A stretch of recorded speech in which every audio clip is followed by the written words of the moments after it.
YouTube पर।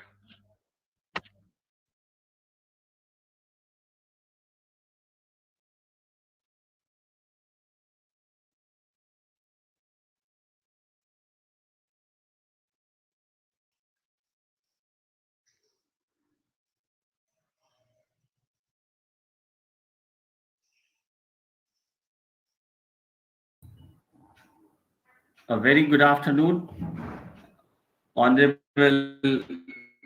Ma'am Dr. Kanchan Bhatia, Professor in the Department of Management and Director Publication, MCRPB University Bhopal. Ma'am, I welcome you all on behalf of the organizing secretary of this national conference. Topic: Digital India, Challenges and Opportunity. I, Professor Dr. C.P. Verma, welcome you, ma'am, in this first technical session. Thank you, And sir. yes, uh, I think Dr. V.K. Dikshit sir also present here. So sir I would like to be continued by sir. Sir CP sir Yes. अपने साथ professor ध्रुव Dixit sir भी जुड़ चुके हैं। आप sir professor हैं Okay.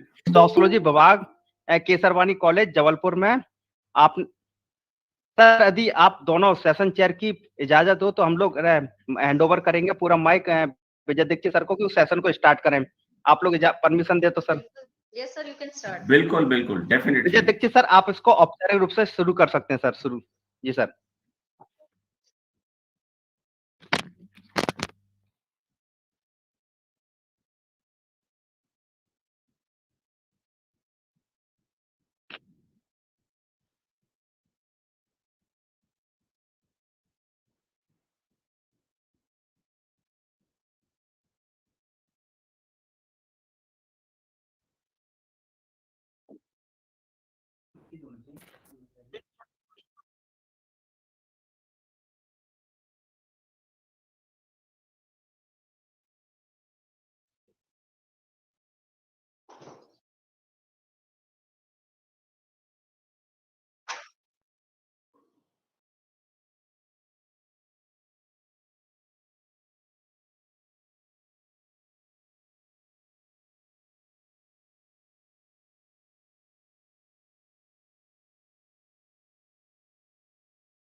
Thank you very much, sir.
Thank you to organizing committee for inviting me as a session chair.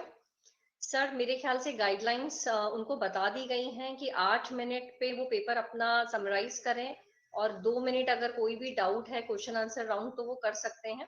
मेरा एक छोटा सा सजेशन है कि आप बहुत ज्यादा इंट्रोडक्शन और लिटरेचर रिव्यू पे फोकस ना करके रिसर्च मेथोडोलॉजी को थोड़ा सा अच्छे से बताएं एंड फाइंडिंग्स एंड कंक्लूजन, क्योंकि वही एक समरी है, जिस्ट होता है पूरे पेपर में, तो दैट विल बी बेटर।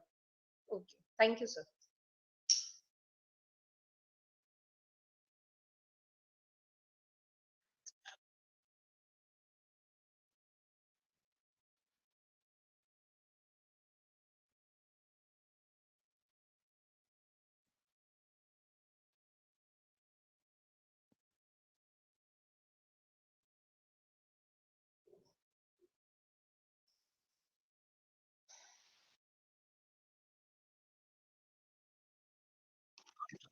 बिल्कुल सर, बिल्कुल हम स्टार्ट करते हैं। आज एक बहुत ही इंटरेस्टिंग और करंट टॉपिक पे ये कॉन्फ्रेंस आयोजित हो रही है, तो मैं ऑर्गेनाइजिंग जितने भी कमिटी मेंबर्स हैं उनको एक बार कंग्रेचुलेट करूंगी, because digitalisation is the need of hour. अगर हम आज की बात करें तो हम इस वर्चुअल मीटिंग में इसी के कारण जुड़े हैं। तो एक बहुत अच्छा टॉपिक लिया गया है and I am eagerly waiting for all the presenters to please present their paper and at the end I will summarise it. Okay, so we can begin.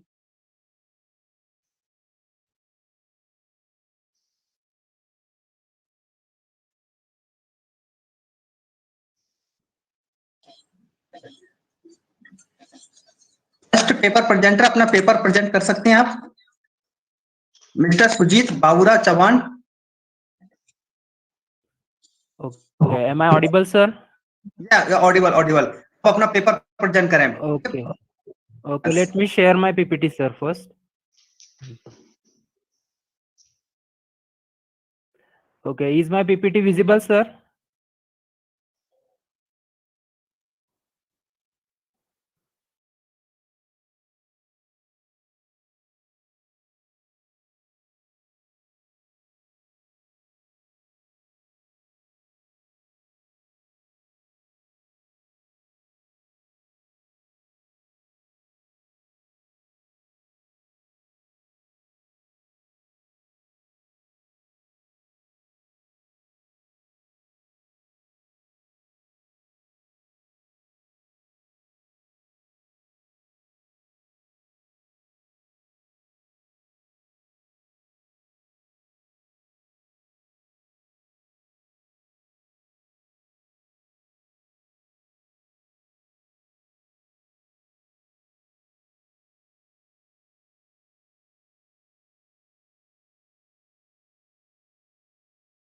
And faster, but it also gives us, the humans, opportunity to focus on what makes us human. This paper investigated the concept of digital transformation in HRM. The study is descriptive in nature, and secondary data has been used, like web sources, expert blogs, and research papers. The study has explored the concept of the use of artificial intelligence, HR chatbots, machine learning.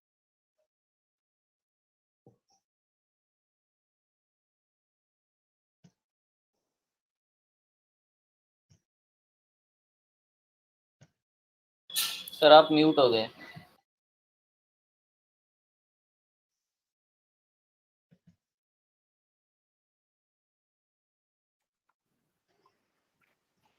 Okay, am I audible, sir?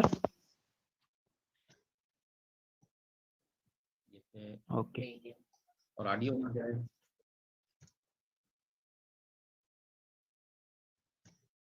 Okay, so these are the objectives: to identify challenges HR has to face while adopting digital transformation, to identify the possible ways to overcome those barriers. This is the research methodology, material and method. This is a review-based descriptive study in which material which we have available from online sources such as company reports, blogs of experts, websites, research papers, and magazines have been used. Benefits of digital transformation to human resource management. First, smart recruitment. Organizations like IBM, SAP, Facebook, GE, and Hilton worldwide are already using this game changer technology to screen, interview, and recruit new talent. Second, ease out of the screening and interview process. Artificial intelligence is also providing very helpful in automating the interview process by assessing candidates' word choices, speech patterns, and facial expressions. AI can turn a 15-minute video interview into a set of 20,000 data points on facial movements, innovation, and word choice to evaluate a candidate. Enhance onboarding experience. Next is data security and transparency. Next benefit is increase efficiency. Next is enhance workplace learning. Then enables companies to stay competitive. Then these are the challenges. Resistance to change. Technology is not the silver bullet that will magically rid us of all the problems. It can't solve any problem unless we change the underlying mindsets. People normally don't encourage change unless and until it became the urgency. Then next challenge is leadership support. A leader should be there to support and motivate the technology, as most of the companies won't able to pursue with digitization as their managers or leader were not supportive enough. Next challenge is getting the right talent. One of the essential things to support digital transformation is the collaboration of interdepartmental employees. Don't let the division to harm the system, and for that, ensure the right technical superiority at right place.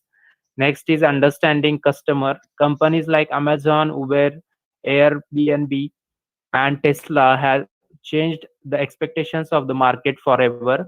The average consumer now expects brands to be able to understand their unique wants and needs and create a customized experience to suit. Success stories in India. Reliance Jio, the 4G telecommunications and digital services company, is the perfect example of digital transformation, which was came up with a vision to build a national 4G network across 18,000 cities and towns in India to serve hundreds of millions of customers. They have started with an employee value proposition strategy that supports employees, candidates, and business managers, and the service they offered was easy to use, quick to buy, and come with safety. These are the findings and conclusion. The main purpose of this paper was to find out the meaning of digital transformation in HRM and how HR functions are taking advantage of it.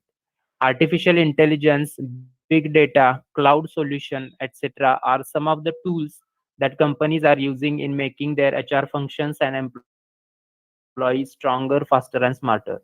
The paper also have talked about the challenges and the possible remedies for it. The study can be concluded that human resource management is all about human touch, and that touch will gain more power with the aid of technology. As HR is at the forefront of the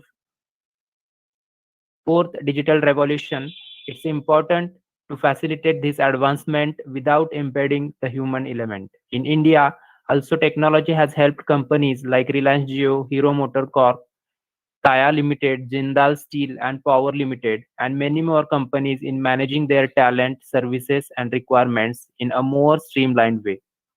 Thank you. Thank you all the organizers for giving me this opportunity to present my paper. Thank you very much.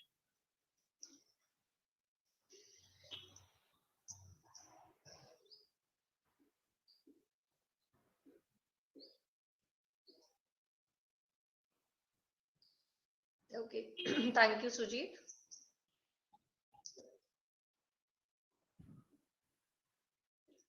Okay.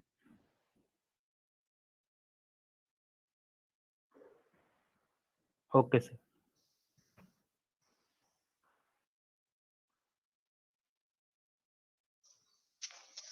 Yes, sir. Good morning, sir.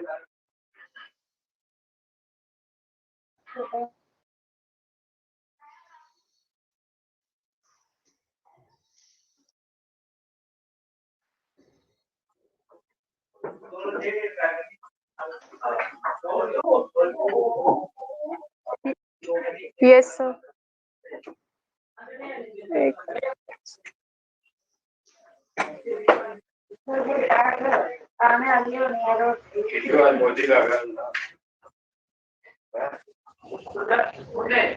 Sir, is screen visible now?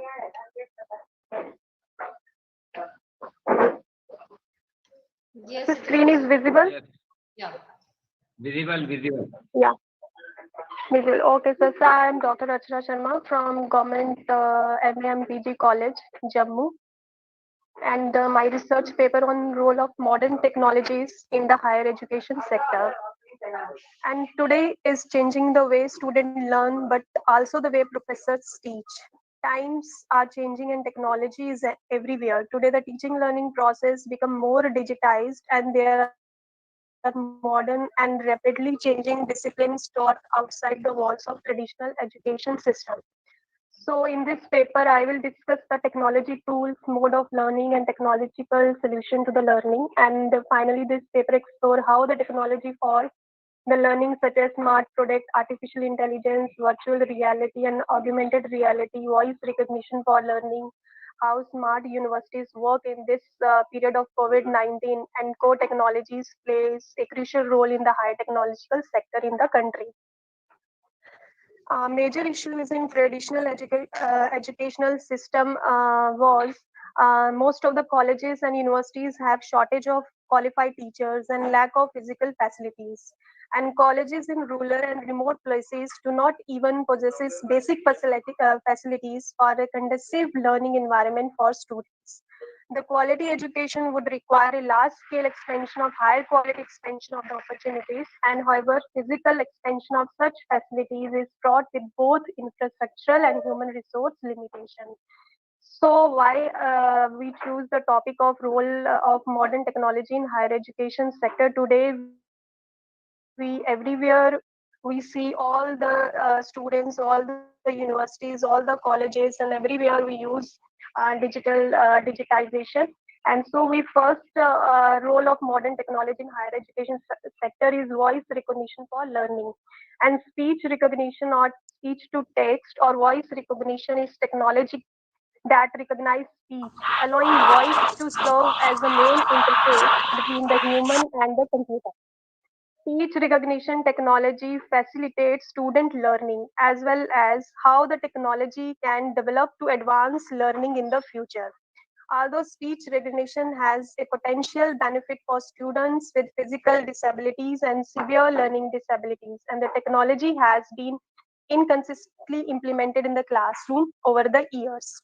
And the second point in voice recognition for learning is podcasting, means learning anytime and anywhere. And one of the greatest advantages of podcast is their round the clock availability. Students can easily access the podcast at any time that suits them. This means the students can learn on the go and whenever they are comfortable. Many students have access to a smartphone and an internet connection, and they can download these podcasts on their mobile devices and listen to them on loop as many times as they want to listen to them. And with the help of voice technology, it is possible to conduct oral or viva of the student remotely. Students can record answers using their voice, and it can be analyzed by the examiner. Speech to text conversion can also help you to understand what is spoken by the student during viva, and it can also be recorded for future reference. And the next modern technology is augmented reality and virtual reality in education. Augmented reality is used on a smart device to project a layer of educational text and lesson appropriate content on top of a user's actual surroundings, providing students with interactive and meaningful learning experiences. Virtual reality creates an entire digital environment, a 360-degree immersive user experience that feels real. In a virtual reality setting, students can interact with what they see as if they were really here. Virtual reality in education includes the ability to inspire students' creativity and spark their imagination. And the next part is collaboration of teacher and artificial intelligence. An educator spends a tremendous amount of time grading homework and tests. And artificial intelligence can just make quick work out of these tasks while at the same time offering recommendations for how to close the gaps in learning. As artificial intelligence steps to automate admin tasks, to create more efficient enrollment and admission process. AI support their children when they are struggling at home with homework or test preparations. Tutoring and studying programs are becoming more advanced and soon they will be more available, able to respond to a large of learning styles. And the last point is smart university, a system that enables technology-led learning and learning team to prepare them for the forthcoming IT revolution is a smart university system.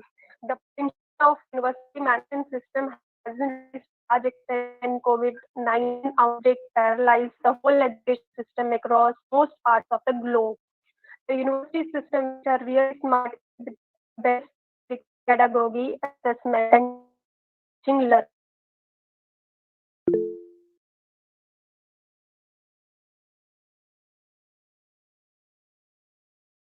Holistic development of the students. Now, the conclusion of this paper is modern technology have given a boost to higher education everywhere. Students are getting used to content and its accessibility is growing day by day. As per prevailing trend and various social media sites like Facebook, Twitter, Skype should be in rural parts should be provided with broadband connectivity and emerging technology in the form of artificial intelligence, virtual reality is beginning to alter education tools and institutions. Teachers should be trained with these technologies, practicality, and adaptation should be made aware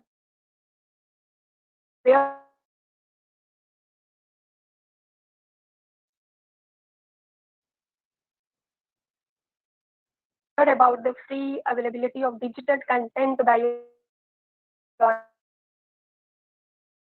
organizing special companions and promotional events.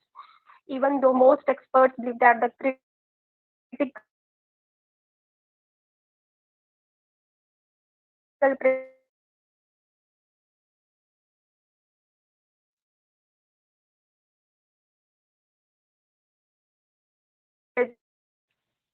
आपकी आवाज cut रही है network आवाज है okay I think she left, sir. I think she left due to some network issue. हाँ, network issue के कारण। खैर उनका पेपर कंप्लीट हो गया था sir. We can Okay. Dikshit sir, next.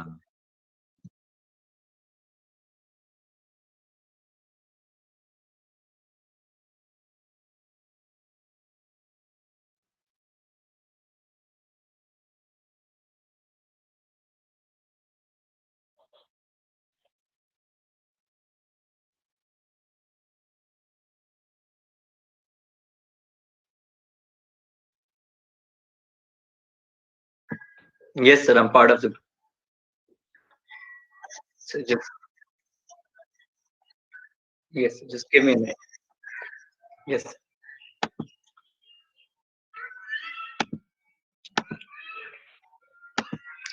Is the slide visible, sir?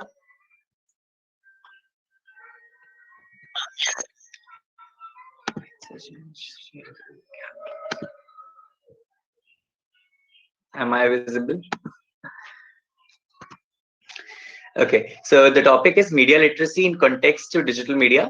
So good afternoon, everyone. My name is Paras Yadav, and I've done my bachelor's from Amity University, Noida. And then I did my post-graduation diploma in English journalism from Indian Institute of Mass Communication. And right now I'm enrolled in MBA for Media and Business Management at Makhalal Chaturvedi, National University of Journalism and Mass Communication. So here we have to understand two terms initially. One is media literacy and the next is digital media. So we'll understand both of them one by one and then we'll move ahead. So media literacy is ability to access, analyze, evaluate, create and act using all forms of communication. So media literacy is intended to promote awareness of media and create an active stance towards both consuming and creating media.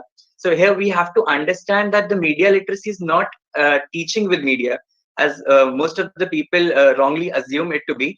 So it's not teaching with media, it's teaching about media, it's teaching about the content, it's teaching about how to handle this entire thing which is going on online. So digital media, now we have to come on digital media. So digital media is the digitalized content that can be transmitted over the internet or computer network. This can be text, audio, video, or graphics. So this means that the news from any TV network, a newspaper, magazine, etc., it can be presented on a website or a blog and can fall into this category. So all of this is a part of digital media. So as introduction, I wanted to prove with this paper that do Indian schools and colleges need this digital media literacy. So after the entire research, I was able to find out that the digital media literacy is an important subject that should be the part of the Indian curricula. And the digital media literacy is already a part of the curricula in United States and some European Union countries also. So it is a need, and how it is a need, and do people realize that it's a need or not, we will understand in the further slides. So digital media literacy is rarely taught in schools and measured on typical assignments. It's not taught. Also, it's not basically measured. So here in this picture, as you can see, a teacher is using some smart boards and teaching with that. So this is not part of the digital. This can be a part of the digital media literacy, but this is not digital media literacy. So this is what people have to understand. So the challenge school system face today is to embed this digital media literacy in all levels of the educational system, as well as the professional development of teachers and trainers. So this is also required that the teachers and the trainers are themselves to be trained first, so that they can provide this media literacy to the students. They can embed it the same. So the paper focuses on the public education and intent to provide an overview for the development of digital media. So these were the literature reviews which I used. So one of them was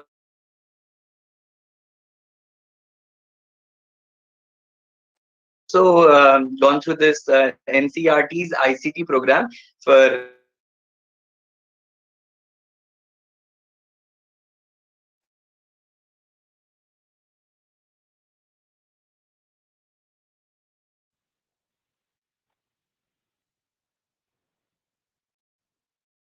आवाज नहीं आ रही पारस यादव जी आपकी.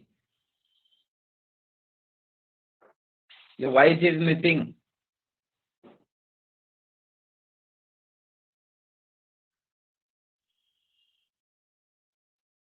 Yadav ji, your voice is missing.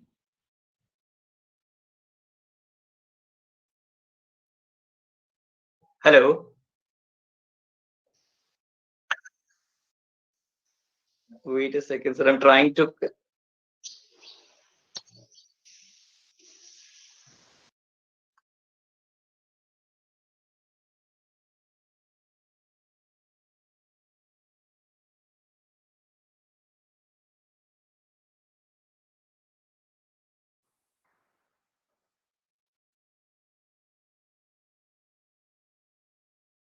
Hello.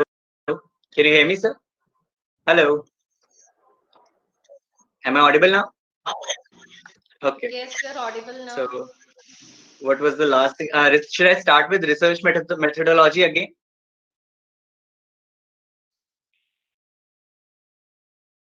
Hello.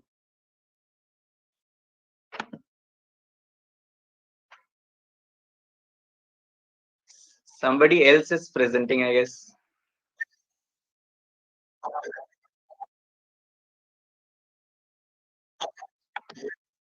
Yes, sir.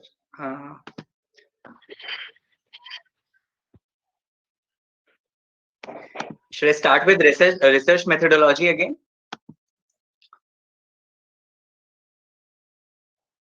Am I audible? Continue. Hello. Continue.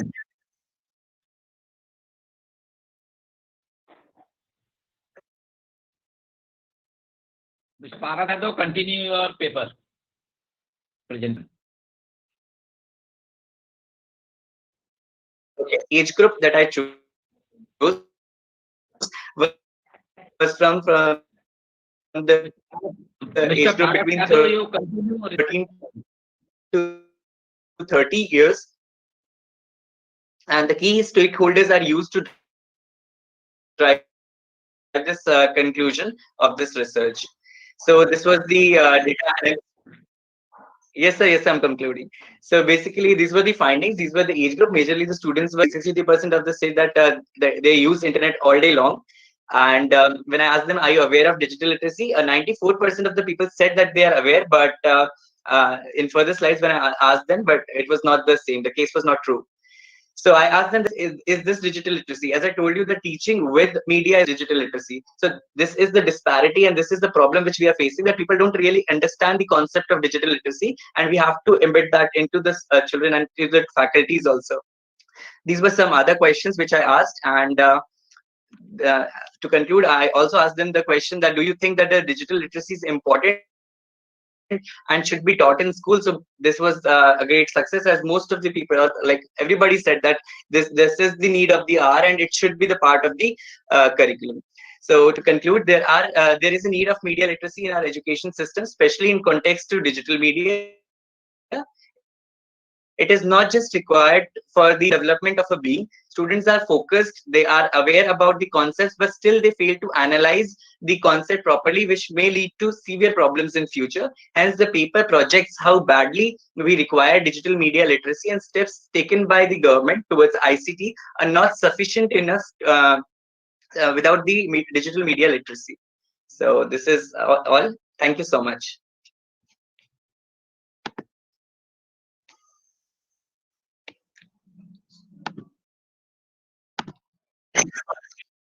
Thank you.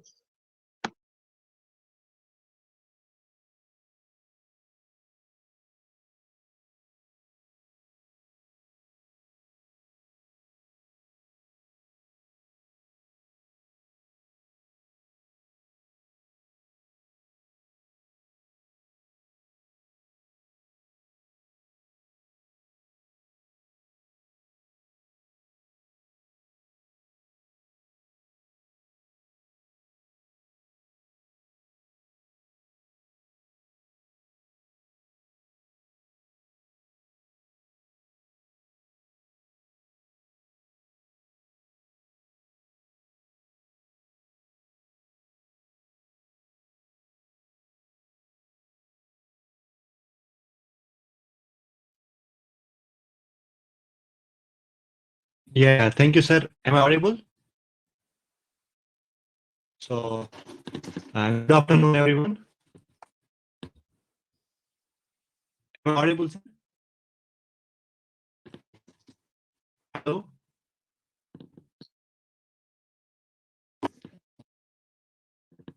So before starting, I would like to thank Mr.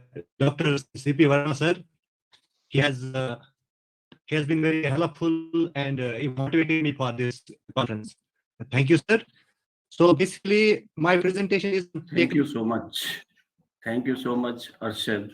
Basically, my presentation is on technology, conflict, and tourism industry in Jammu and Kashmir. So I'm research scholar at Jamia Islamia, and one of my friends who is doing research at Kerala University, he's also part of this paper. So before starting, there has been found three modes or three strategies for the development of any nation or a country. They have been either geology, that means they have exploited their natural resources in the form of oil, petroleum, and I can say fossil fuels, like the West Asian countries. And that way they have improved standard of living. Similarly, some countries like Barbados and other African countries have used geography, that means tourism, for the development. And also, other countries have used genes. Genes is here represents low skill manufacturing. That means, for example, if we see East Asian miracle, what they did is actually they focused on the manufacturing sector, and after that they were able to improve the standard of living of their people. Or in the present day China, the same strategy is happening. So basically, if we see the narrative that this geography part we are going to focus. For the Jammu Kashmir, if you go to the first slide, second slide. what exactly happens is that in the tourism that we can improve the standard of living of that particular area. So that means that tourism has a very multifaceted impact on the social and emotional. It connects people with each other. It helps us to understand each other's culture, and it helps us to bridge the gaps. It helps us to bridge the, we can say that confidence, or we can say this networks, which helps us in the resolution of conflict and all that. So it has also linkages with other sectors of economy. It can be a boon. For example, if the tourism sector is booming, it will help airways, airline sector. It will help the hospitality sector. It will directly, indirectly, it will contribute a lot of employment. But as you know, that tourism is a stress buster. We go to tourism to ease out, to get some peace. And what if there is conflict at that place? So how that is going to impact? That means that there is causality for this between tourism and conflict. It can be a tool. Tourism can be a tool to restore, to resolve the conflict. For that, that needs to be the sustainable tourism. That does not need, for example, today there are so many people are arriving in the lakes. Tomorrow, only the few hundreds are visiting. So that's not the sustainable that way. So we need to make this sustainable. For that, we can use technology and as well as the political will and institutions. So basically, how we approach this problem is that we analyze the data of 24 years. We divided it into two major periods. One was the major disturbance period up to 2002, and after that it was relatively peaceful, although there were some political unrest going on, but relatively this period was peaceful. What are the data sources? We basically use the secondary sources of data, official reports, archival. We went for different kinds of research papers, and archival also we went to for newspaper reports of 90s and all that. And also we try to incorporate this technology portion. How we incorporate technology in our, how can we use the technology for the sustainability of the tourism? We try to check the best practices around the world. And basically we did the trend, first we did trend analysis, and after that we try to relate the technology with it. How can technology be used for the sustainable tourism? Next. So basically, this is a graph. See, in the 1989 to 2002, the tourist arrival is continuously declining. Whereas if you see the next slide, where you see there is upward trend. That more, if there was relatively peace. Next slide. There is this upward sloping. That means that more people are coming, have visited, or the arrival or the number of tourists is continuously increasing with the period of time, because this period was relatively calm. So basically, the main highlight was this, that I wanted to show you through the graphical how this actually was happening. There was upward slope of the tourists, tourists in the second period as compared to first period. So after that, if you go to next slide. And yes, it's basically this conflict and tourism. As in the starting, I mentioned that conflict and tourism impact each other. How it impacts is that, for example, if there is a conflict, that means political unrest is that it impacts negatively to the tourism growth, which in turn impacts the other sectors. That means the overall quality and the standard of living goes down that track. And when there is conflict, for example, you have to use their tourist spots or this hotels and accommodation for the security purposes. For example, in Kashmir, for example, in the Gulmarg and other mountainous areas, you have to first secure your land. So that for that you will not give priority to this tourism. Rather, you will try to first secure your land. So that means we have to secure our tourist spots. That means that people do not feel to go that place where they see this some kind of disturbances. And also what happens is that you have to construct these roads in those environmentally fragile areas. As we saw this thing happening recently in the case of this Uttarakhand disaster.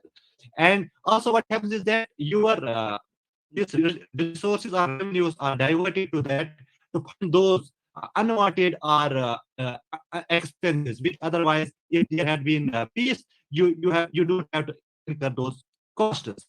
And as a result of it, but if there is tourism and there is political will, it can be used to build this as a political tool for the conflict resolution. For example, if the people from other areas will come to Jammu and Kashmir, they will get the first-hand information here, and they will share it with their counterparts with their families, and as a result of which, that is, the differences between different kinds of people across regions will minimize. So it can act as a tool for the conflict resolution.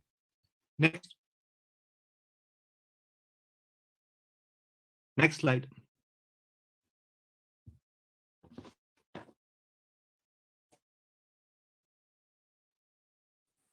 So after that, in the next, technology and tourism is one more slide. If you go one back, it is yes. We see how we can use this technology can have multiplicative impact on. For example, if we use technology in an appropriate manner for tourism growth, it can have multiple impacts on the tourism growth. For example, if we say, for example, if we will not focus on this technology or technology part, it will not have only, for example, if we have three factors impacting the tourism: one is technology, one is infrastructure, and one is institutions. If we can say that 33% is average impacting 33%, but we cannot say that it is in additive form. We can say it is multiplicative terms. It will not impact. If we not focus on technology, it may have impact up to 50% on the tourism growth. And if we focus on that, it will propel the other. It will make our institutions good. For example, if there is any crime, we can technology. We can register that or we can take the prompt action. So what it happens is that there has been many researches on that. Basically, these are the global best practices regarding technology in tourism. Global data has said that it improves the operational efficiency and customer satisfaction.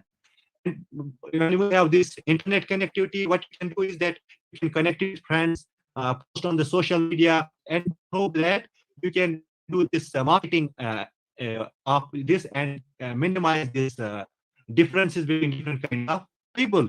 And also this augmented reality, for example, we can use it as to project the good image, like we see in the Davos and all that. Most of the brands visit there. If we focus here on the Gulmarg and other meadows, we can get Davos here because we have everything, every natural beauty and all that. So we can use the project that thing for that. But for that we need technology. We need to upgrade our marketing, and we need to provide a high-speed internet connectivity and all that. Similarly, there is this artificial intelligence. We can use it for improving quality and cost efficiency. It can be used in many things. For example, to contact with in the times of this COVID and all that, there will be contact less, or in physical contact will not be with customers, but they will get still high quality service. Similarly, there is an Internet of Things. For example, what happens in the Lufthansa Airlines? What they are doing is that they give this tracking number to every passenger, so that they are able to track their luggage easily on their mobile phones. And also, there is voice interaction. For example, as the life is going very fast, if we interact with each other, we want to just speak, not put it in the writing. So this voice interaction that can also be used in the tourism. And also this collaboration, we have been seeing this, for example, OYO hotels are in the form of networking. OYO hotels, for example, if a tourist from America or some European countries or other parts of India wants to book a hotel in the Jammu Kashmir, he can book through OYO hotel. So for that, we also need technology can be used for the collaboration purposes. So the last, what the main conclusion is that it is actually last slide. Hello.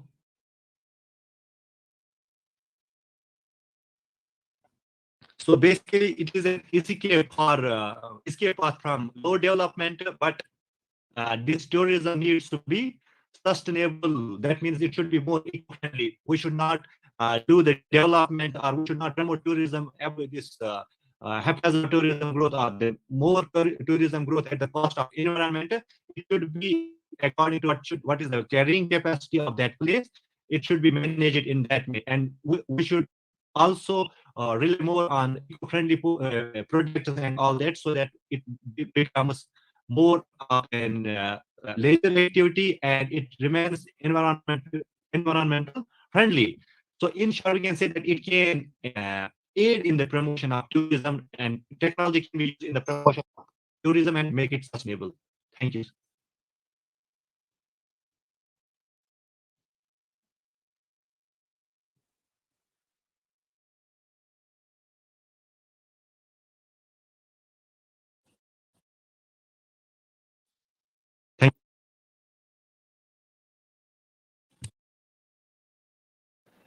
Good afternoon. Good afternoon, sir. I am Davya Arora. Is I'm audible? And I'm sharing the screen, and I would like to know that is it visible? Sir, is the screen visible? Okay. I am Davya Arora, and I firstly want to have a very grateful attitude towards the organizing committee for giving me such a wonderful opportunity to be the part of this national conference. And hereby, thank you, resource person, for enhancing the knowledge and information which you have delivered. We're going to account in our memories for everlasting experience of this conference. So hereby we are talking about digital India. In 1991, India have been globalized and we need the digital connectivity. So we have begun with the digital era, and I have conducted one research, and this is my research paper title, Digital Era. And the research is conducted in the state of Uttar Pradesh, where the international trade prosperity have been analyzed. And the region which I have covered is the first Lok Sabha constituency of state, that is Saharanpur. I am research scholar and I am pursuing my PhD from Motherhood University under the Department of Faculty of Commerce and Business Studies. And I reside in the Saharanpur area itself. That's why I'm pretty much comfortable while conducting the research, because I have visited the places in the pandemic COVID-19. So that was possible only if I will be conducting the research in the area. And I have conducted this research in the digital platform utilization. This is the abstract of the paper, which I have been delivering with the name and titled, that is Digital Era Uttar Pradesh International Trade Prosperity, Saharanpur based study. And the abstract of the paper is that after 27 years of the new economic reform, we are struggling in the cutthroat scenario of digital ecosystem in India. And it just has two parts, and that stands with the A, and it's said to be 2A's philosophy, where we have to make it affordable and available. And the medium which we are going to discuss today in the conference is that digital. So we were going to talk about and conversate on the basis of internet and digital connectivity content available as a literacy source. And I have covered this aspect in the regard of agriculture. So we want that India should be an agri-tech country. And it should be agri-tech country with the industrial sector. So the connectivity of agriculture marketing can be developed, and that was the ground for conducting the research. And I have been very much familiar with the unorganized and unstructured agriculture valuable chain in the region, because that present the multiple level of intermediaries which always discuss the fragmented production, and that fragmented production remains with the low value chain, and that leads to marginal farmer. This have been done, conducted research, where I have came across the following problem that I have highlighted with the yellow point, that limited access to technology. The first one, the key hindrance of the area was digital illiteracy. The next was input, then credit, capital, market. And these points are connected, which I have been conducted with the research. So I have checked out that the region of this flourished agriculture lies in the hands of Kriana shops, which has the dominance of the market, street vendors or mandis. They do not have access to e-commerce, even being in the era of the globalization. And after 27 years, India is struggling in this phase. So this report figure is being published, and this is the total account. We have farmers, either they are marginal or medium. They produce with their surplus harvest, and that produced surplus harvest is just disposed of in the local mandis. So I have connected agriculture and e-commerce. And e-commerce, and in this regard, we have conducted the research for the agri-tech industry. I have utilized digital technology medium for providing the research work, and these research work have 4 segments, which I have highlighted with the yellow point, which used to say significant value in government service and labor market innovation. Because this time the government in pandemic COVID-19 have brought everything on digital platform that have connected the farmers, and government have started focusing on this regard. The first segment was this: if the government will bring them digitalized, that is cheapest source, because the private sector couldn't be introduced in agriculture because there is no profit maximization and wealth maximization scope is there, because the farmers couldn't able to have expensive technology accessibility. The next is enhancement in the farm production or the productivity or new opportunity for the farmers. Here I have covered organic farming approaches, or the better inputs can be delivered with the help of digital connectivity. Then the next thing, if we have to deliver them better inputs, so then they need finance, and that could be offered by the lending of the advances or the insurance products, and that could be present with the digital medium, because the accessibility of insurance companies and financial institutions are very poor in India, so they can have the accessibility through digital technology. And then I have utilized the main input for the research is that the low productive farm can be offered with the opportunities, and I have checked out with this figure where we have to do so. This was the main objective which we have to brought after the farmers amendment bill with the technology and mandis and marketing, and digital education can, or digital literacy among the farmers can do so. India can have the commercialized and digital agriculture with the aggregate assessment of agriculture plus technology, and where we have to deal with the agri-technology or agri-tech industry we have to brought up. The 4 points which I have highlighted in the previous one, so this is the extension of my findings in each segment.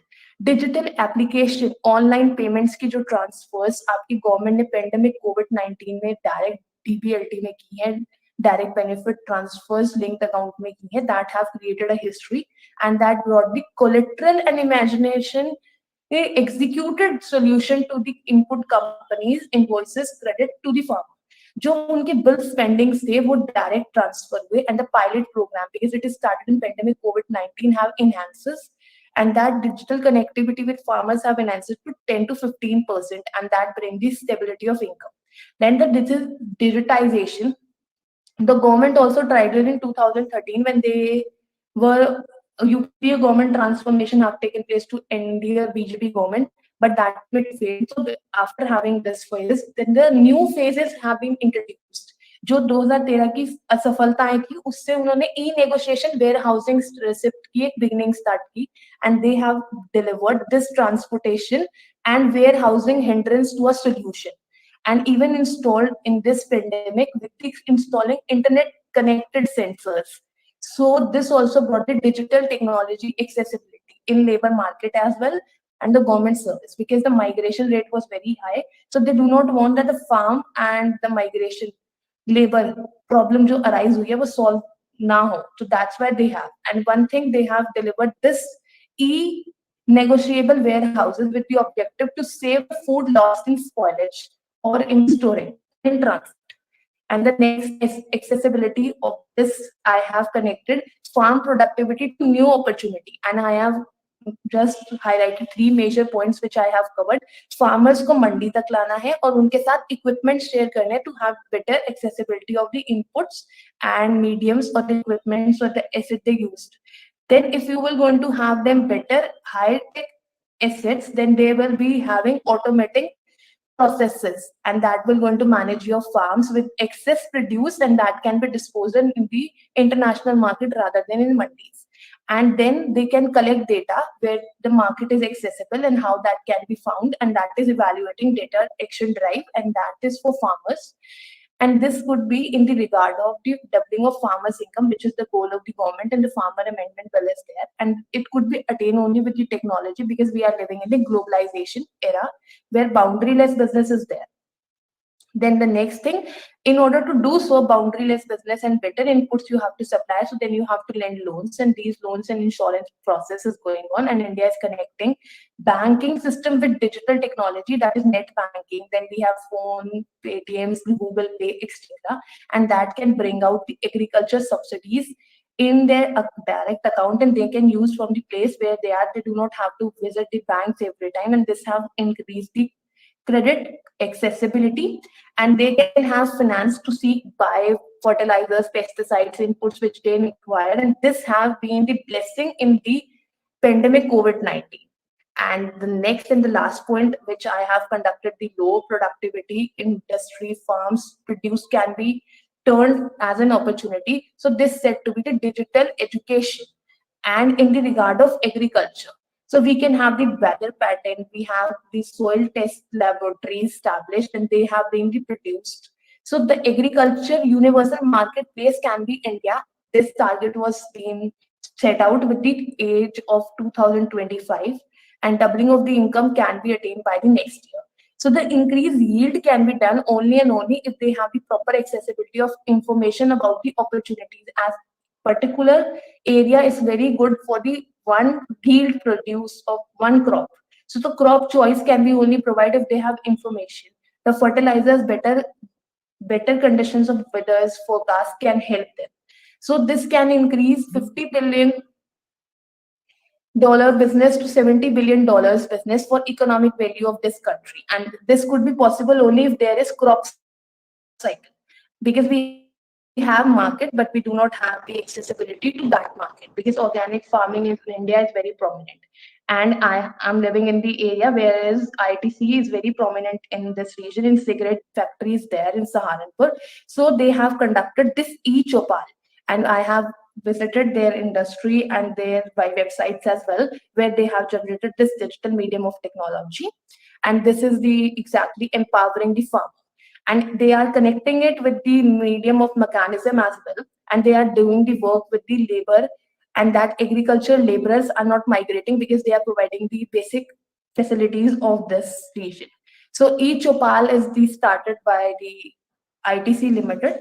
It has the largest agriculture exporter linked with the soybean, wheat, and coffee. But in my region, it is about cigarettes, because they have the cigarette factory.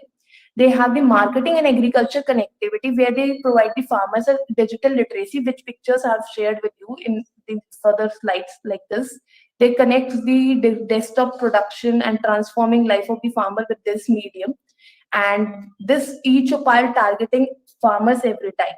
And they have conducted and contributed to the same phase, where they are providing the foreign income to the government budget. Their main target is to contribute foreign income to the budget, but that they are promoting Digital India objective of government to connect agriculture with technology, and then agriculture, technology, and industry connectivity.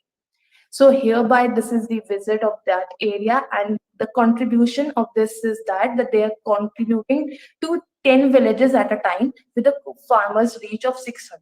So the focal point farmer is there. So their initiative brought the portal, and that portal has the wide accessibility. And these agriculture experts deliver them lectures, they delivers them digital education, and ultimately this cycle can be the value-based cycle. And this will going to bring India with the new economic reform, with the stability of farmers, agriculture produce with 2025 with the new Connected Farmers Alliance. And this was the conducted study where this medium already have been utilized. It is being in India, it is focused, and that is public-private partnership. Founded in India between US agency and Vodafone and TechnoServe, and they have served with the objective of commercial, workable, feasible practice, and that could be possible with agribusiness, industry business, and they have the management of their own crop and finances. And the finance problem can be solved because in the region I'm living, it is about this thing, and this is CFVA contribution. And here only I'm concluding it my paper that India needs the technology, and it could be blessing in the primary sector because the digital medium of connectivity can be brought with the industrial growth. And by 2025, we can be the global player of this market. So hereby, I'm concluding it with a thanking note for giving me such an opportunity. Thank you very much.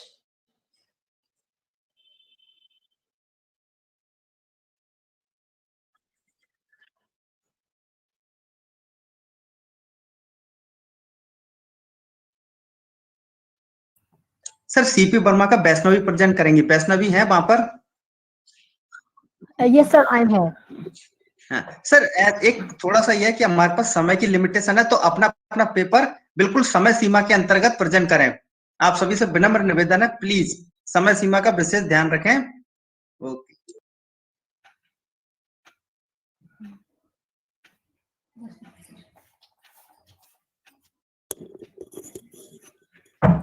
Kapil sir, please share the slides.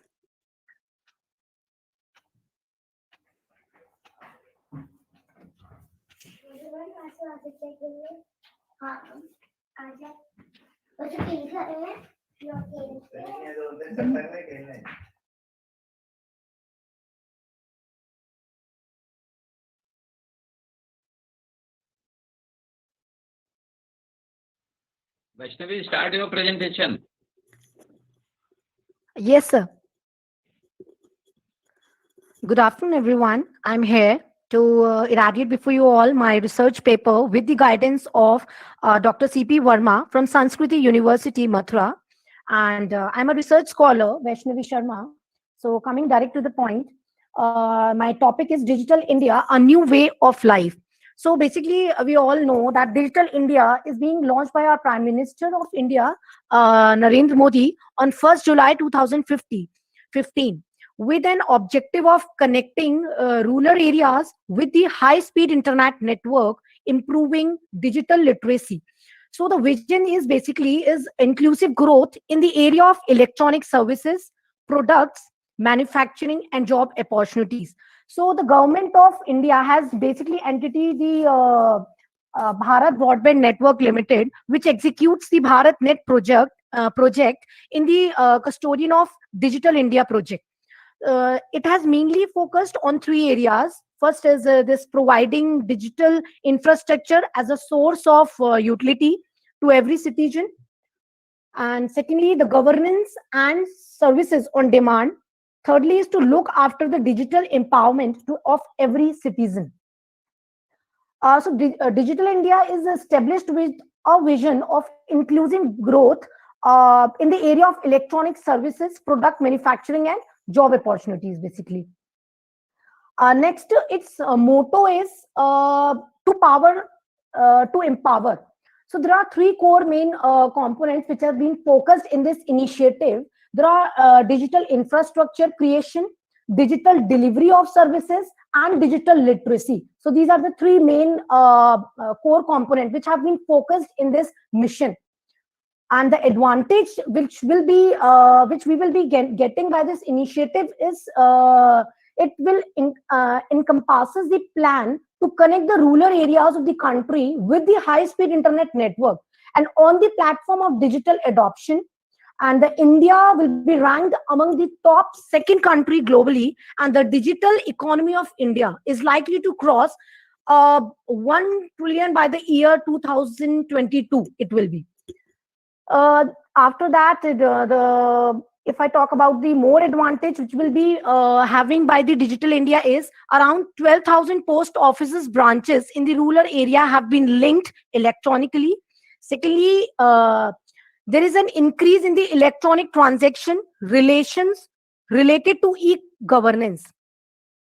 And the Common Services Center is created under the National E-Commerce Project of Indian government, which provides access for information and communication technology.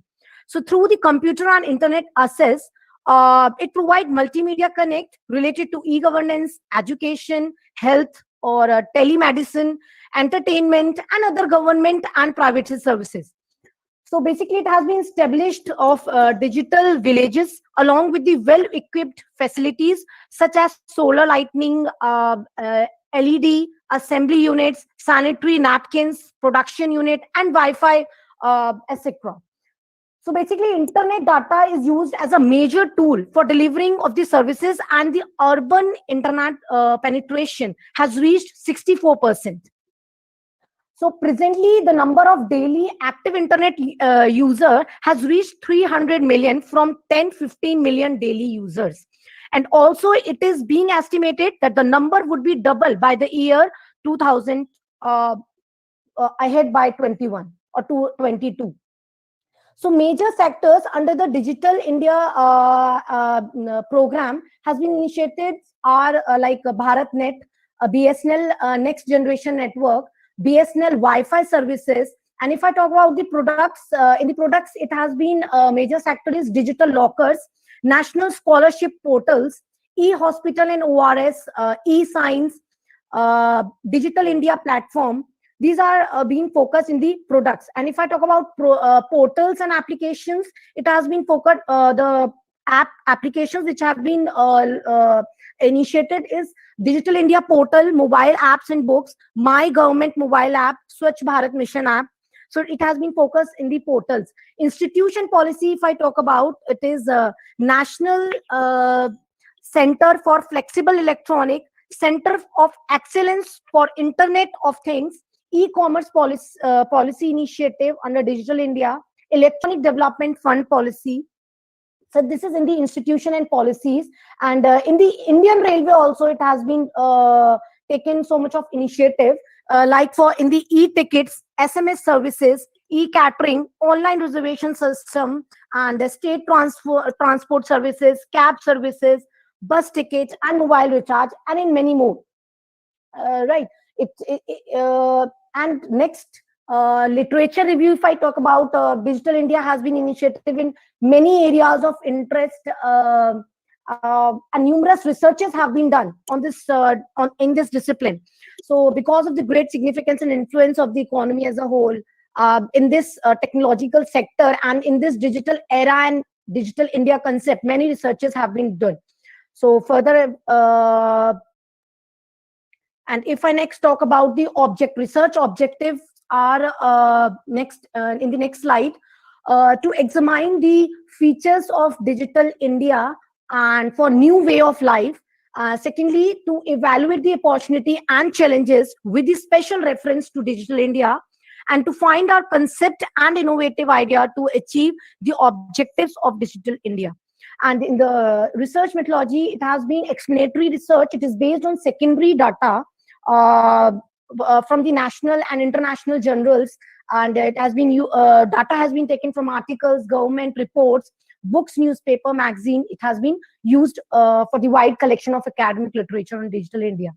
So after considering this research objective, our descriptive research has been designed to adopt the more accuracy and rigorous analysis on the research study, mainly on the secondary basis, which have been used extensively in this study. Next, our findings, directly I come to the findings, is that Digital India Week have been created by the government, as it has been launched ceremony at the ceremony of Digital India Week by the Prime Minister Narendra Modi. Top CEOs from India and abroad committed to invest rupees 4.5 lakh crore towards this initiative. And the CEOs said that investment would be utilities towards making smartphones, internet devices at an affordable prices in India, which would help generate jobs in India as well as reduce the cost of importing also them from the abroad also. So basically, there are 9 points, or I can say more even, which have been analyzed as which Digital India program has followed mainly on those areas. That is broadband highways, universal access to phones, public internet access program, e-commerce, reforming government through technology, e-Kranti, electronic delivery of services, information for all, universal access to phones and public internet access program, e-governance, and IT for jobs, electronic manufacturing target. So this is all which has been focused by the Digital India program. And the more is that Reliance Industry chairman Mukesh Ambani said that his company would invest rupees 2.5 lakh crore across different Digital India heads, which have the potential to create employment for over 5 lakh people. So he also announced setting up of the Geo Digital India Startup Fund to encourage young entrepreneurs and who are setting up business focused around the Digital India initiatives. And many more targets have been decided in this Digital India, that is early harvest program, IT platform for messages, government greetings to be e-greeting and biometric attendance. These are more to be, which have been initiated in this program. Vaishnavi, summarize your paper. Yes, sir. Now I'm going to conclude. So two mainly many major challenges also have been faced, and a new growth have also been done.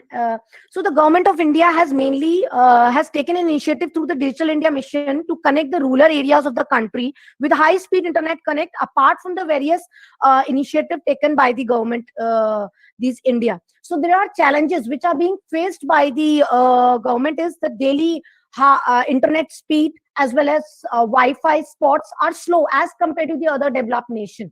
So more of the small and medium scale industries has to be struggled a lot for adapting the new modern technology. And more for new way of life, limited capability of entry level smartphones for smooth and internet access has been the challenge, and lack of skilled manpower in the field of digital technology will be there. To look for about 1 million cyber security experts to check and monitor the growing millions of digital crime, and lack of user education as well. So this is to conclude my research paper with the guidance of our Dr. C.P. Verma sir. So basically, I would like the existing government infrastructure assets like post offices, other building should further leveraged for the provision of digital services, because in the rural and remote areas, private sector players should be incentivized like to provide late mile connectivity. So the overall growth in the development can be realized through supporting and enhancing the element such as literacy, basic infrastructure, overall business environment, regulatory environment. So by this only India is becoming digital due to faster adoption of technology, youth population, and emphasizing on cashless transaction. With this, I conclude my paper, and the Digital India is an infant stage. So there is an enormous unfinished agenda for India, and it is an area of serious concern to address it effectively and rapidly. Thank you so much for providing this opportunity. With this, I end up my presentation.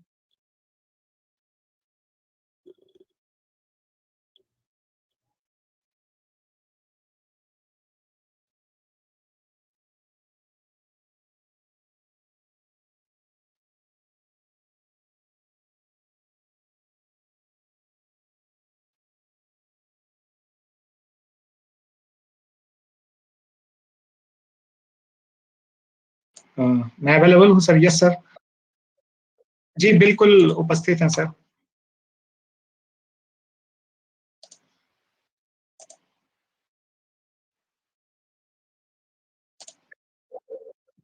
नमस्कार sir.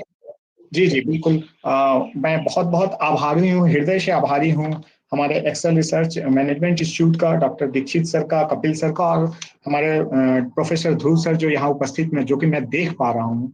बहुत बहुत धन्यवाद आप सबका। This is my topic, virtual mode of learning in higher education in India, opportunities and challenges. This is Anil Kumar, research scholar, school of management, Jamia Hamdard, new Delhi. प्रारंभ करने से पहले मैं दो पंक्तियां बहुत अच्छी शुक्ति के साथ शुरू करता हूँ संस्कृत। विद्या ददाति विनयम विनया दाति पात्रताम पात्रत्वा धनमाप्नोति धनाधन ततः सुखम, जो कि हमें जो भी विद्या है, जो हमें ज्ञान, हमें विनम्रता प्रदान करती है और जिससे हमें योग्यता आती है और योग्यता से हमें धन की प्राप्ति होती है और हम सारा समाज हमारा सुख में रहता है.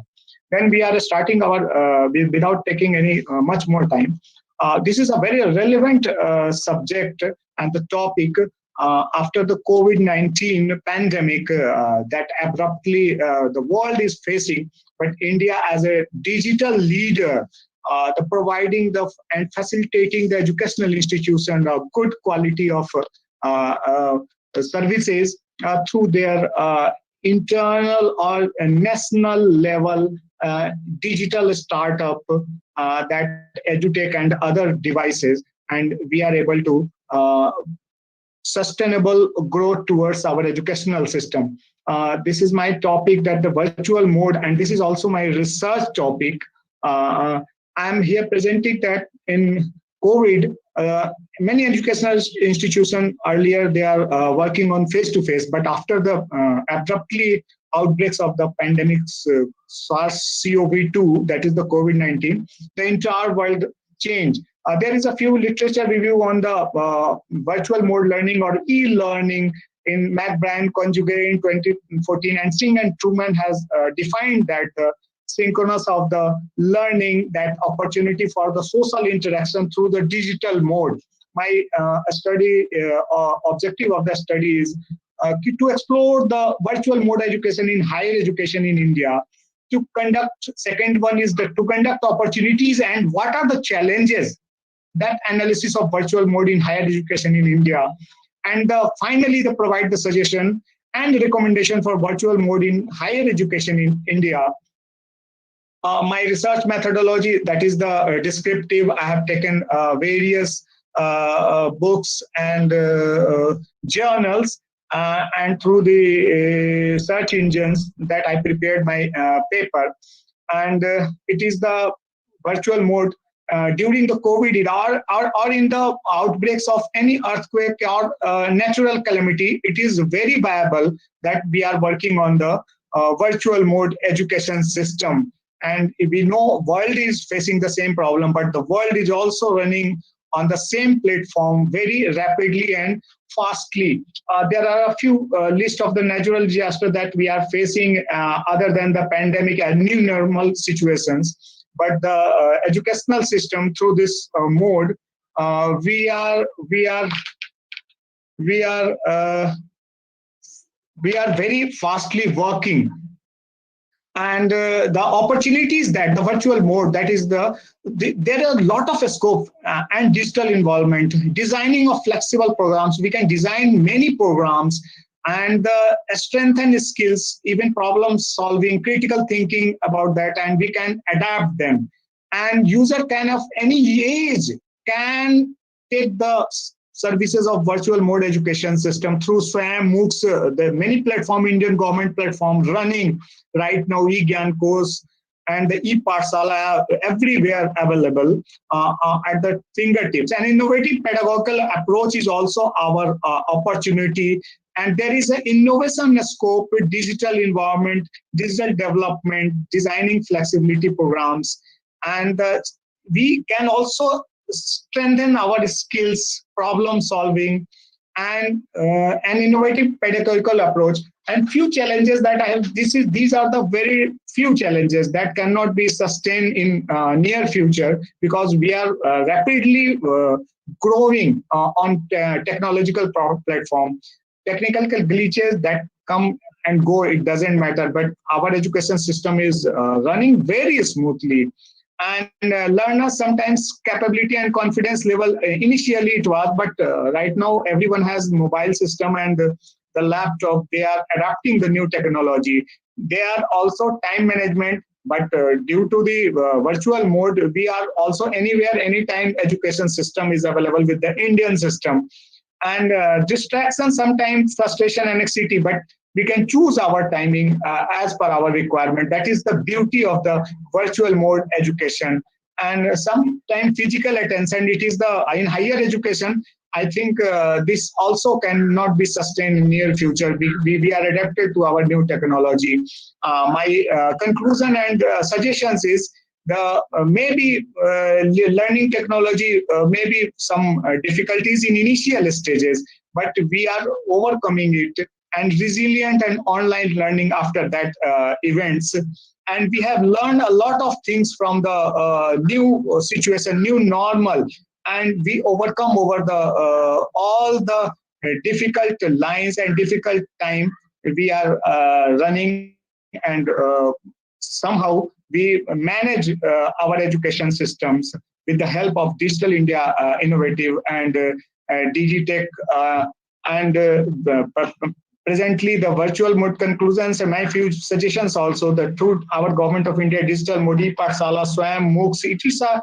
are very widely popular right now, and even learners and teachers are taking advantages of these platforms rapidly, and these are very few, not few, these are very free of cost platform for our education system, and there is no time bound, and we can go through it.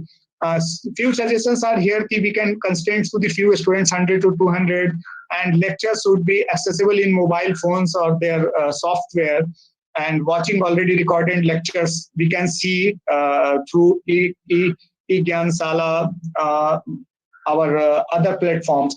This is all about my topic. Anyone has any questions, they can ask me. And thank you again.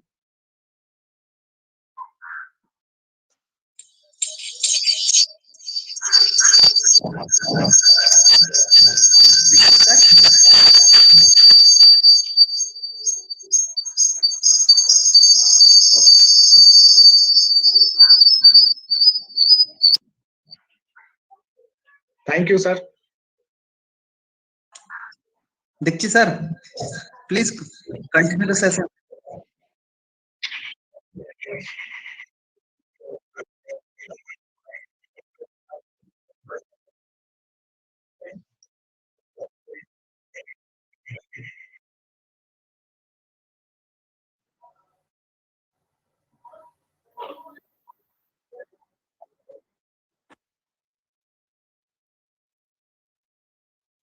Good afternoon, sir. Anmol Bansal this side.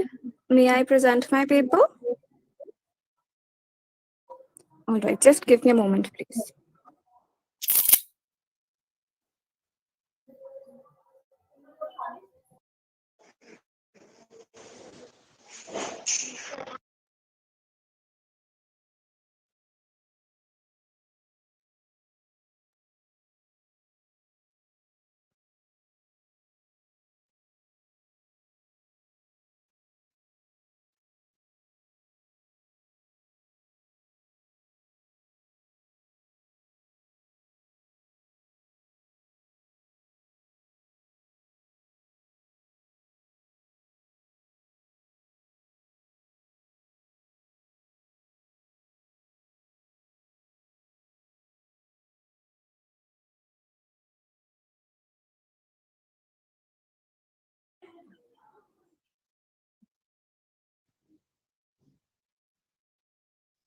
Is my screen visible?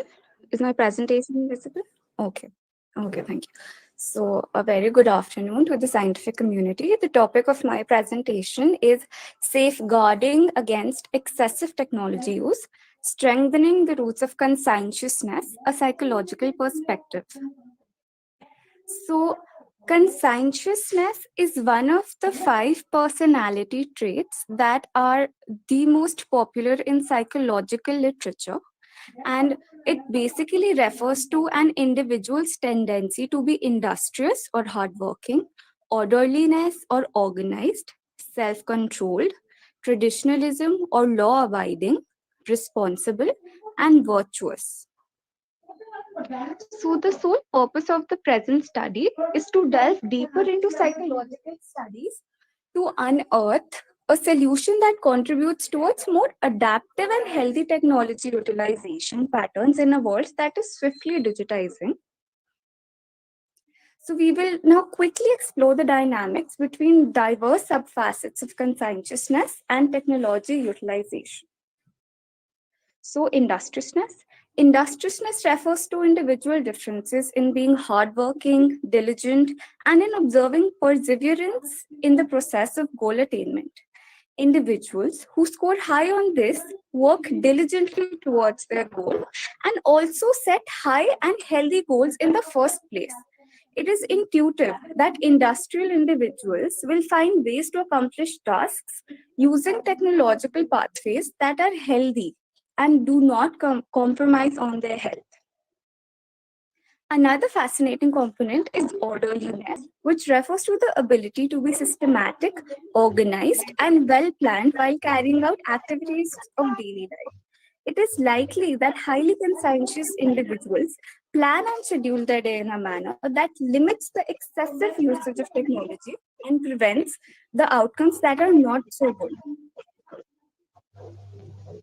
Now, the third tenet of conscientiousness is self-control. Self-controlled individuals are adept at the skill of delaying immediate gratification in favor of long-term goals.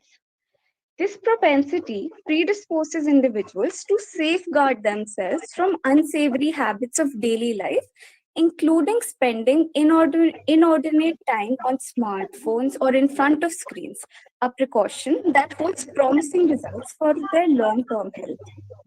Moving on. Now, traditionalism is a subset of conscientiousness, are law-abiding and consider the values that are transmitted from one generation to another. This propensity makes it likely that individuals who are more conscientious are more likely to adhere to healthy technology usage patterns, such as working with technology within the prescribed time limit and knowing when to stop. Another subcomponent is responsibility. In essence, responsible individuals are aware of the consequences that the present actions are going to have in the far future. It is likely that inculcating conscientiousness among individuals will have positive outcomes as far as responsible utilization of technology is concerned. And finally, the final tenet of conscientiousness is virtue. Individuals scoring high on conscientiousness tend to be virtuous in their disposition and in their dealings with the environment. They are likely to possess a strong character, and also it's plausible that individuals who have a strong inner moral compass are better able to know to do the right things at all times, even when no one is watching. Now, this research process of contemplation has led to the emergence of a theoretical model, which builds on the works of Roberts, Chernyshenko, Stark, and Goldberg. So this model can best be described as the mediational pathways through which conscientiousness is able to establish grounds for healthy human-technology interaction. So this present study serves to bridge the dialogue between the role of psychology towards ascertaining healthy and adaptive human-technology interaction patterns. Recent research has shown, as can be listed from the work of Buckner, Castile, and Sheets, that conscientiousness holds a negative correlation between problematic technology usage, in particular internet. This finding is also in line with the fact that highly conscientious individuals do not want to spend too much time in social media platforms. In a similar vein, conscientiousness was positively associated with the use of internet only for information and duty-related activities, but negatively associated with the utilization of internet for leisure and social activities. Given the favorable scientific evidence in favor of conscientiousness, this paper finds efforts towards inculcating this particular personality disposition among individuals in the society as a worthwhile endeavor. Thank you for a very patient listening. I will be happy to answer questions, if any.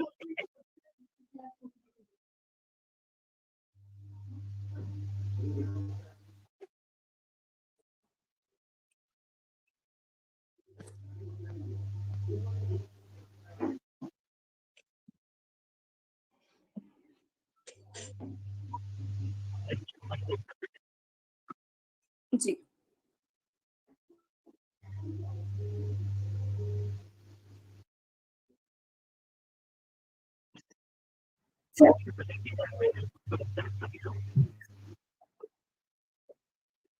Sir,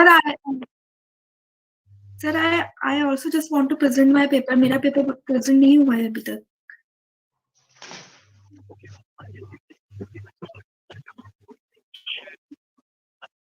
ji.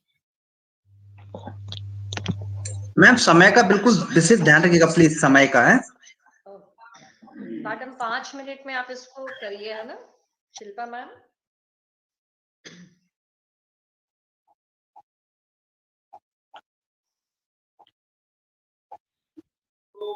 Ji ma'am. Start your paper, Shilpa. Yes, sir.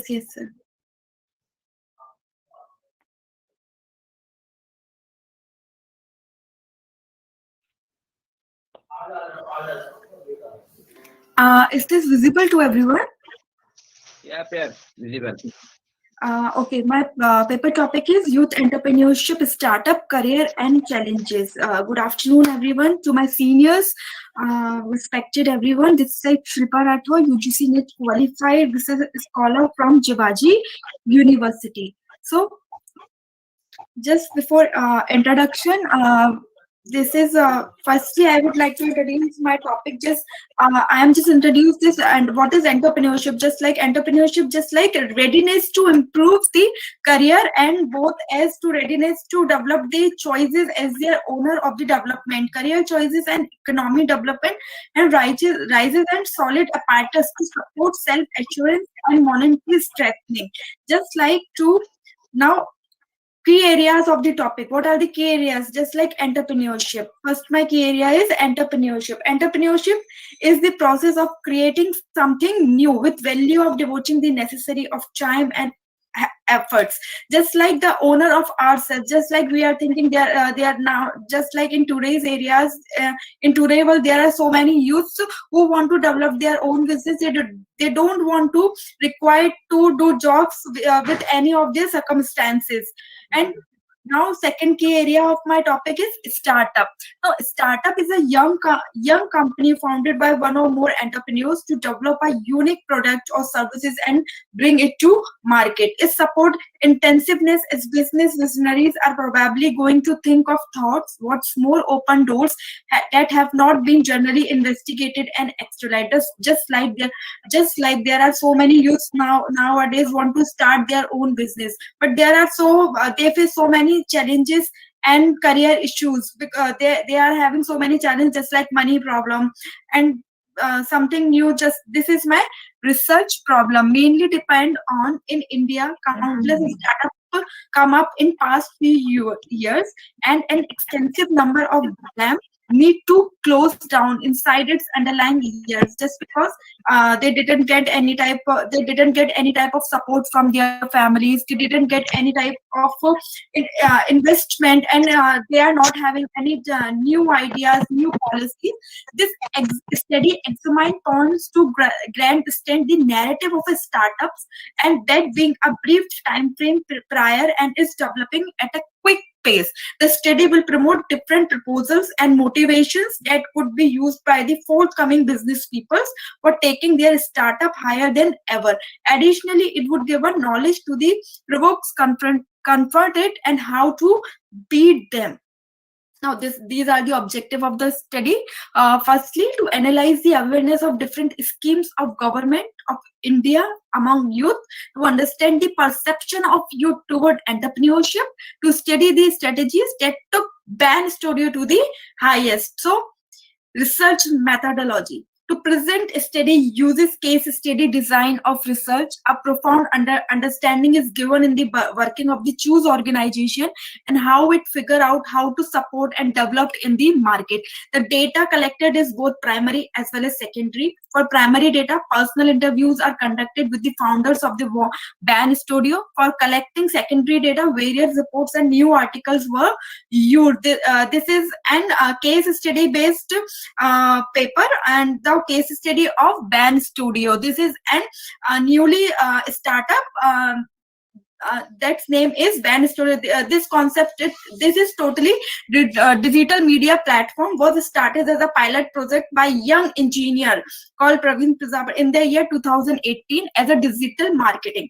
The Van Studio soon gained popularity and upgraded into a brand serving the needs of a private company office in Gwalior itself.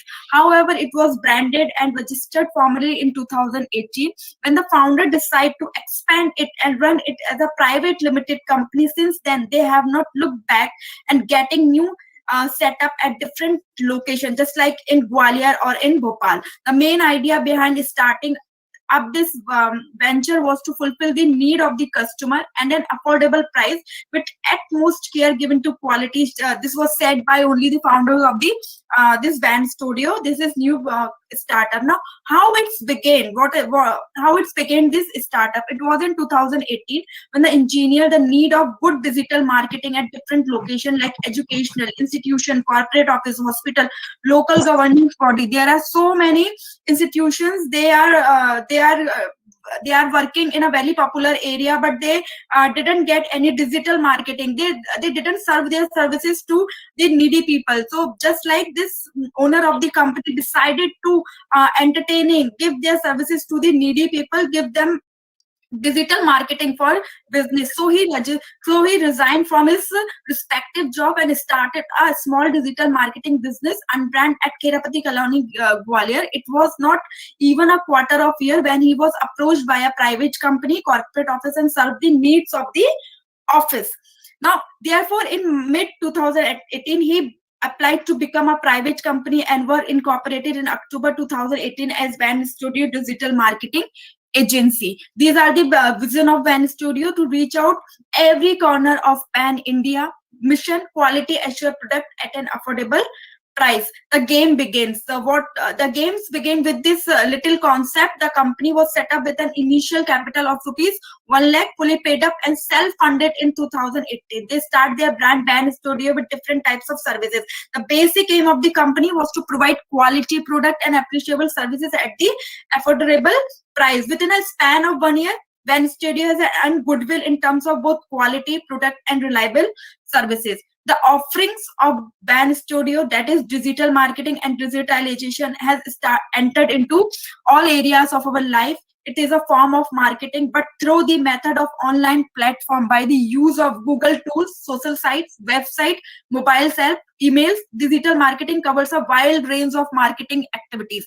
Van Studio is a renowned business name in areas of digital marketing, serving in metro cities too. Our basic services include personal branding, graphic designs, ad creation, lead generation, content marketing, branding, video creation, and many more. What makes them different to other different policies in this country? When asked about their differentiation from digital marketing, we asked them, the owner of the company in the market, the founder explained it. There are a huge number of marketers, conventional as well as branded in the market, but Van Studio is different. Just because Van Studio aims to showcase the events from all over India, put out opinions on what happenings around the world. Our vision is to give quality commitment, excellence customer to quality commitment, innovation and service excellence to consumer. Now, future concerns about the company, the difficulties which may present risk or Shilpa, summarize your paper. Give the conclusion. Now, conclusion of the topic is mainly this: there are so many startups in the company. There are so many youths who want to start their business, who want to make themselves as an entrepreneur, but just because some problem or difficulties, they didn't get any success in their life. So there are numerous companies coming up to set the market, yet just too many of them succeed. With the textual analysis of Van Studio, it tend to drive that the startup need to get immense assets from outside offices and establishment. A little beginning with a visionary jump can do founders with an item. So this is and privileges for this. This is little case study. Something else to noted in the utilizations of human assets. Thank you and have a nice day.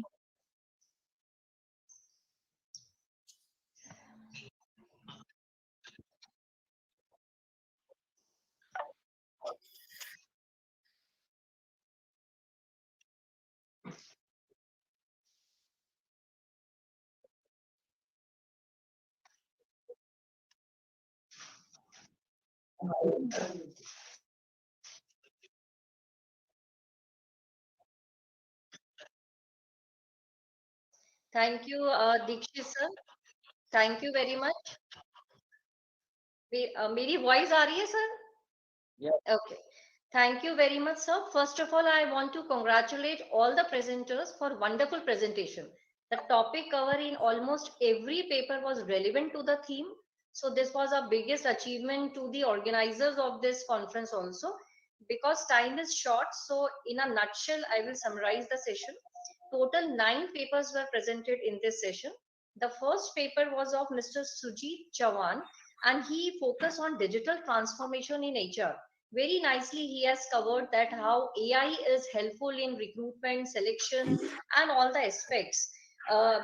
He has focused on various challenges like resistance to change, getting right talent, leadership support. But my small suggestion is he should study. There is always a threat that whether AI will replace manpower. This threat is faced by various HR professionals also. So if he will focus on this challenge also, it would be a very effective research paper. But nice efforts, very nice presentation. Second paper was of Dr. Archana Sharma, who focused on role of modern technology in the higher education sector. Dr. Archana has very nicely explained voice recognition, augmented reality and virtual reality, and collaboration of teacher and AI. This is what we are implementing in COVID time. So this is a very effective paper. In last 2 years, we are feeling it that how virtual classrooms and Google Classrooms are helpful in teaching in higher education. And even new education policy is also focusing on virtual universities nowadays. So very relevant paper. Madam, if you will focus on various challenges which a university is facing to implement such virtual platforms, it will again a paper point you can add, it will be a good research. Then our third paper, Mr. Paras Yadav, you focus on media literacy in context to digital literacy.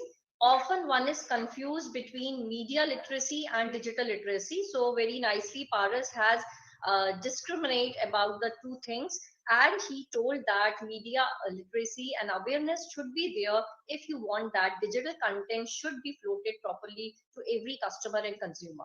So I congratulate Paras for his presentation. Then we have paper from Arshid Hussain from Jammu and Kashmir, a very current problem he has focused, technology, conflict, and sustainability of tourism in Jammu and Kashmir. Arshad, you have very nicely compared the data of 1990 to 2002 when the situation was very disturbed, and to 2003 to 13 when it was peaceful. Your suggestion was that after implementing the technology like Internet of Things, augmented reality, and collaboration with OYO hotels and others, we can improve tourism further. Very nice suggestion. You can even do further study that in the present time. You can take the data of around 1999, 2013 was your last data. You can start from 2015 till date when this technology was implemented, because I'm sure such type of technology is implemented in Jammu and Kashmir, whether tourism is increased or not. So it will be a very justified paper for you. Then Divya Arora, it was an excellent paper because agro technology is a focus of Government of India. In rural area, how agriculture can be connect with technology to increase productivity and to increase unproductive farmers. That is the vision of Government of India. So this study was done in Saranpur, and it should not be limited to Saranpur. Such type of focus and such study should be done in other rural part of India also, so that farmers can be aware about e-commerce technologies, use of internet, use of finance, how they can get the funding, and this is a very relevant model in today's situation. Very good, Divya. Our next paper is of Dr. C.P. Verma and Vaishnavi, a Digital India, a new way of life, which is in demand, that how government is helpful in certain digital technologies, how government is empowering digitalization for every citizen, especially in health, entertainment, railway, teleservices, banking. So it was a good analysis that how Digital India is for each and every citizen and how they can use the opportunity for their betterment. Next paper, Mr.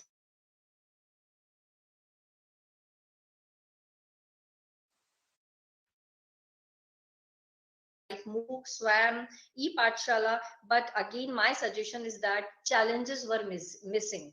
We have various platforms, but what are the various obstacles? What are the hindrance? After having so many facilities also, why individual is still not aware of this virtual learning? That focus should be there. So paper would be very effective. Then Amol Bansal, safeguarding against excessive technology and use of how to use the strengthening of consciousness. You have very nicely explained all the factors to use digital technology in a better manner. It can be your orderliness, it can be your traditionality, responsibility, virtue, self-control. So good analysis of betterment of digital India. And the last presentation was of Shilpa Rathore, young youth entrepreneurship, startup, career and challenges. You have very nicely given one case study also, which is definitely a source of motivation for our young entrepreneurs, that how one individual can start with so much of digital platforms and media and can be successful. So very nice presentations, and some suggestions also I'm incorporating, that if you focus on some challenges also, then definitely your research will be improved. Once again, I am thankful to the organizers of this conference. The title chosen was very relevant and all the presentations were very effective. Thank you very much, sir. Thank you, Dr. Kapil Chandoria, Dr. Vijay Dikshit, for inviting me as a session chair. Thank you, sir.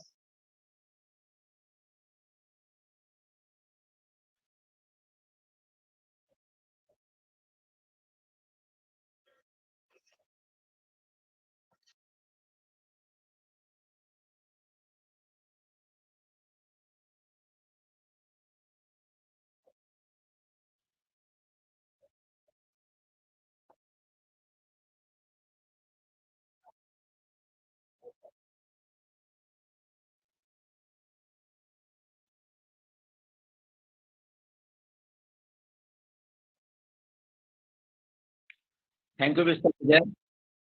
Thank you, Makhalal Chaturvedi University, to give me this opportunity. All 9 papers are very well and explain all the aspects of Digital India. All delegates have very extraordinary discussion, and everyone says 21st century is a digital century, and this empower all citizens of Indians are digital. It is compulsory. But making a strong infrastructure is a great challenge in India and other countries. Mr. Sujit very well described the digital transformation in HRM. Archana Sharma also explained the role of modern technology in higher education. This is present scenario demands is higher education. And Paras Yadav very well explained media literacy and digital literacy. He explained the media literacy known everyone. Arshid Hussain very well explained the conflict and tourism. Divya Arora, also Digital India, he explained the digital technology used in agriculture sector. Everyone, Digital India known in education, HRM, but Divya Arora explained the agriculture segment. CP Burma, Vaishnavi Mathur also explained the new wave of life. Anil Kumar, virtual mode in higher education. Shilpa Rathore, safer entrepreneurship. All 9 papers are explained very well to Digital India and demand of Digital India in everyone. Mr. Vijay Dikshit also demanding to explain the Digital India in rural area and tribal India. Indian 70% population living in rural India, and rural India is very large population and large areas living. Rural India में digitisation करना भी उतना आसान नहीं है, क्योंकि rural India में एक प्रॉब्लम ये जा रही है कि वो अभी उतने अवेयर नहीं है, जिसकी बात पारस यादव ने की थी। मीडिया लिटरेसी की बात जो की थी, मीडिया लिटरेसी हमको उन तक पहुंचाना पड़ेगा। जब ग्रामीण क्षेत्र में रूरल इंडिया के रहने वाले लोग मीडिया लिटरेसी को समझेंगे, अभी वो मीडिया लिटरेसी या डिजिटल इंडिया का सिर्फ एक ही मीनिंग निकाल रहे हैं, टेलीविजन, इंटरनेट, मोबाइल, 3 चीजों से वो जुड़े हुए हैं। लेकिन जैसा कि दिव्या अरोड़ा ने कहा था, एग्रीकल्चर सेक्टर को अगर आप डिजिटल करेंगे एग्रीकल्चर फार्मर्स के लिए, एग्रीकल्चर एरियाज के लिए अगर आप डिजिटलाइज करते हैं तो एग्रीकल्चर सेक्टर में बूम आएगा। तो यहाँ पे मीडिया लिटरेसी को हमको एक्सप्लोर करना पड़ेगा। डिजिटल इंडिया को गांव तक ले जाना पड़ेगा। सिर्फ अर्बन एरियाज में डिजिटल इंडिया नहीं रहेगा, क्योंकि इंडिया का पूरा इंडिया का फोकस जो है रूरल इंडिया पे है। गवर्नमेंट ऑफ इंडिया भी इसलिए सबसे ज्यादा डेवलपमेंट कर रही है अभी रूरल एरियाज में और आपके ट्राइबल एरिया में। जब आप रूरल इंडिया में जाएंगे तो रूरल इंडिया में टेक्नोलॉजी जो है आपको एजुकेशन सिस्टम से चालू होगी। आपको वर्चुअल मोड में आपको एजुकेशन लाना पड़ेगा। वर्चुअल मोड के साथ साथ हमारे एग्रीकल्चर और फार्म हाउस जो हैं इनको भी डिजिटल करना पड़ेगा। डिजिटलाइज करने से एग्रीकल्चर को अगर करते हैं डिजिटल, तो आप देखेंगे किसान के पास सारी जानकारी आ जाएगी, सारी इंफॉर्मेशन आ जाएगी। उसको ये जानकारी रहेगी कब कौन सी फसल लगाना है, किस फसल में ज्यादा पैसा मिलता है और किस फसल को हम प्राकृतिक प्रकोप से बचा सकते हैं। इसके साथ ही साथ हेल्थ सेक्टर गाँव का हमारा अभी काफी पुअर है। अभी हमने देखा था पेंडेमिक के दौर में सबसे ज्यादा प्रॉब्लम हेल्थ सेक्टर में हुई थी, लेकिन हमने बहुत ज्यादा डेवलप किया है और डिजिटल करने के कारण ही पेंडेमिक में सबसे कम केसेस जो है वर्ल्ड में सेकंड नंबर आने के बाद भी परसेंटेज वाइज देखा जाए 8% भी इंडिया में पेंडेमिक नहीं फैल पाया, जिससे कहा जा रहा था कि बहुत ज्यादा होगा। तो ये जो है डिजिटल इंडिया को हमको एक्सप्लोर करना पड़ेगा कि शहर से लेके गांव में ले जाना पड़ेगा। मैंने पहले ही कहा it's a very great challenge for develop the strong infrastructure. जब तक हमारा इंफ्रास्ट्रक्चर स्ट्रॉन्ग नहीं होगा, जब तक हमारे पास टेक्नोलॉजी उतनी स्ट्रॉन्ग नहीं होगी, अभी भी हम 4G को ही उतना सक्सेसफुली नहीं लॉन्च कर पाए हैं, जबकि वर्ल्ड में 5 और 6G चल रहा है। हमारा अगर 4G ही स्ट्रॉन्ग हो जाए तो गांव के लोग आपके साथ सरलता से जुड़ जाएंगे। अभी भी आपने देखा होगा कि जम्मू कश्मीर में टेक्नोलॉजी की प्रॉब्लम थी। जम्मू कश्मीर के अर्शद हुसैन और अर्चना शर्मा जिन्होंने पेपर प्रेजेंट किया था, उनकी वॉइस उतनी क्लियर नहीं आ रही थी, कट कट के आ रही थी। उनको टेक्नोलॉजी को बहुत स्ट्रॉन्ग करना पड़ेगा, इंफ्रास्ट्रक्चर को बहुत स्ट्रॉन्ग करना पड़ेगा।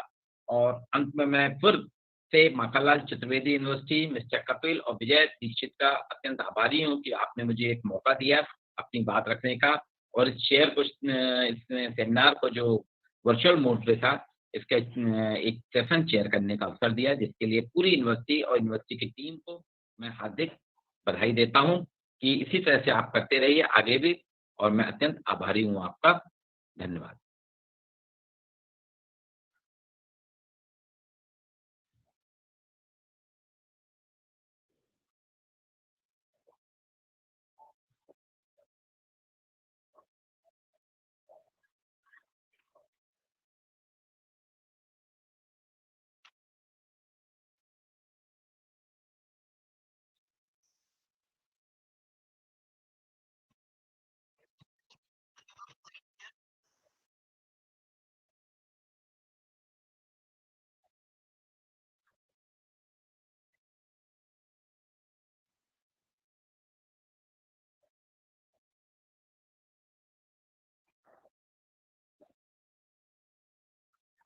Thank you very much, sir. Thank you.